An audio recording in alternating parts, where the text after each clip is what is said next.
মৃত্যুর আগে তিনটি কাজ করে যেতে পারলে মৃত্যুর পরও মানুষের আমল নামায় তার হিসাব সওয়াবের অ্যাকাউন্টে সওয়াব যোগ হতে থাকে। তিনটি আমল নবী করিম সাল্লাল্লাহু আলাইহি ওয়াসাল্লাম বলেছেন, ইদা মাতাল ইনসান, মানুষ যখন মারা যায়, ইনকাতা আনহু আমালুহু, তার সমস্ত আমলের দুয়ার বন্ধ হয়ে যায়, ইল্লা মিন সালাস, তবে তিনটা আমলের দুয়ার মানুষ মারা গেলেও বন্ধ হয় না। নাম্বার এক, কোন মানুষ যখন মারা যায়, যদি সে কোনো উপকারী ইলম রেখে যেতে পারে, উপকারী জ্ঞান রেখে যেতে পারে, একজন মানুষকে কোন একটা কিছু আপনি শেখালেন, কাউকে শিখতে সহযোগিতা করলেন, উদ্যোগী হলেন, তাকে শিক্ষা দিলেন, জ্ঞান দিলেন, সে আপনার শিক্ষা থেকে শিক্ষিত হয়ে, আপনার ইলম থেকে উপকৃত হয়ে সে তার জীবনকে আলোকিত করলো, অন্যদেরকে আলোকিত করলো, তো এই ধারা যতদিন চলতে থাকবে আপনি এটার প্রতিষ্ঠাতা এবং ফাউন্ডার হিসাবে আপনার আমলনামা আল্লাহ তাআলা সওয়াব দিতে থাকবেন। এটি গুরুত্বপূর্ণ একটা পয়েন্ট। সেটি জাগতিক কোনো উপকারী শিক্ষা হতে পারে, আবার দ্বীনি এবং ধর্মীয় শিক্ষা হতে পারে। আপনি একটি দোয়া জানলেন, আপনি একটা আমল জানলেন, সেটি আরেকজনকে শেখালেন, তিনি আরেকজনকে শেখালেন, তো এই পরম্পরা যতদিন চলতে থাকে ততদিন পর্যন্ত মানুষের মৃত্যুর পর তার আমল নামে সওয়াব যুক্ত হতে থাকে। নাম্বার দুই, সাদকায়ে জারিয়া। সাদকায়ে জারিয়া বলা হয় ওই দান, যে দানের উপকারিতাটা লং টাইম পর্যন্ত চলতে থাকে। আমরা সাধারণত ওয়ান টাইম দানে বা এককালীন দানে অভ্যস্ত, অথচ দানের জন্য আমাদের সবচেয়ে বেশি লক্ষ্য রাখা উচিত কোন দানটা সবচেয়ে বেশি লাস্টিং করবে, অর্থাৎ যেটার উপকারিতা দীর্ঘমেয়াদে থাকবে।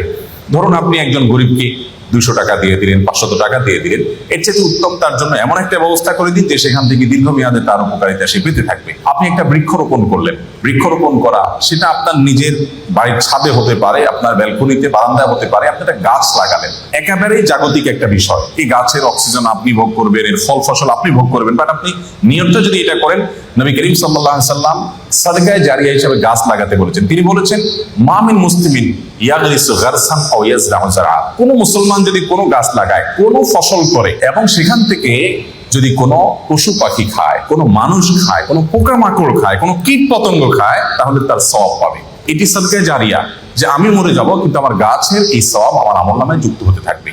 আমি যদি 2-4-10,000 গাছ লাগিয়ে যেতে পারি, 200-400 গাছ লাগিয়ে যেতে পারি, তাহলে সেখান থেকে কিছু গাছ যদি টিকে যায় এবং যতদিন টিকবে মানুষ অক্সিজেন পাবে, ছায়া পাবে, ফসল পাবে, ফল পাবে, মানুষের মৃত্যুর পর এই আমলটার সওয়াব যেতে থাকবে। তো এই সাদকায়ে জারিয়া, আমি একটা মসজিদ করলাম, একটা মাদ্রাসা করলাম, একটা স্কুল করে দিলাম, আমি একটা হাসপাতাল করে দিলাম, অথবা এত বড় লেভেলে করতে পারছি না, আমি যতটুকু পারি ততটুকু করলাম, তো এটা আমার মৃত্যু পরবর্তী জীবনে অনেক বেশি উপকার আনবে। নাম্বার তিন, নেক সন্তান। সবচেয়ে বড় পয়েন্ট এটি যে আমাদের সন্তানদেরকে যদি আমরা আল্লাহমুখী করে যেতে পারি, আল্লাহর সাথে পরিচয় করে দিয়ে যেতে পারি, কোরআন এবং হাদিসের সাথে তাদের রিলেশন করে দিয়ে যেতে পারি, এই সন্তান যখন দোয়া করবে মৃত্যু পরবর্তী জীবনে সেটা উপকারে আসবে। নবী করিম সাল্লাল্লাহু আলাইহি ওয়াসাল্লাম বলেছেন, একজন জান্নাতীকে আল্লাহ তাআলা তার জান্নাতে যে স্টেজে তিনি আছেন, যে স্তরে আছেন, যে লেভেলে আছেন, সেখান থেকে হঠাৎ করে অনেক উপরে উঠাই দিবেন। দেওয়ার পর জান্নাতি বলবে, আল্লাহ আমাকে এই স্তর থেকে এত আফার ক্লাসে নিয়ে যাওয়ার কারণটা কি? আমি তো এখন আর আমল করে নিজের মর্তবা মর্যাদা বৃদ্ধি করার কোনো সুযোগ নেই।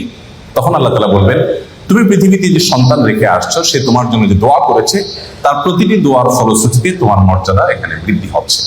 এই জন্য মানুষের নেক সন্তান বা সুসন্তান রেখে যেতে পারলে, তারা যদি মা বাবার জন্য দোয়া করে, সেটা অনেক বেশি উপকার আসে। আমরা আজকাল আমাদের মৃত আত্মীয় স্বজনের জন্য অন্যদের কাছে দোয়া চাই। অন্যদের কাছে দোয়া চাওয়া নিষেধ নয়, সেটা চাওয়া যেতে পারে, কিন্তু সবচেয়ে বড় কথা হলো সন্তান এবং পরিবারের সদস্যরা তারা দোয়া করবে, এবং তাদের দোয়াতে যে নিষ্ঠা থাকবে, তাদের দোয়াতে যে ঐকান্তিকতা থাকবে, যে আন্তরিকতা থাকবে, সেটি অন্য 10 জনের দোয়াতে কখনোই আসবে না।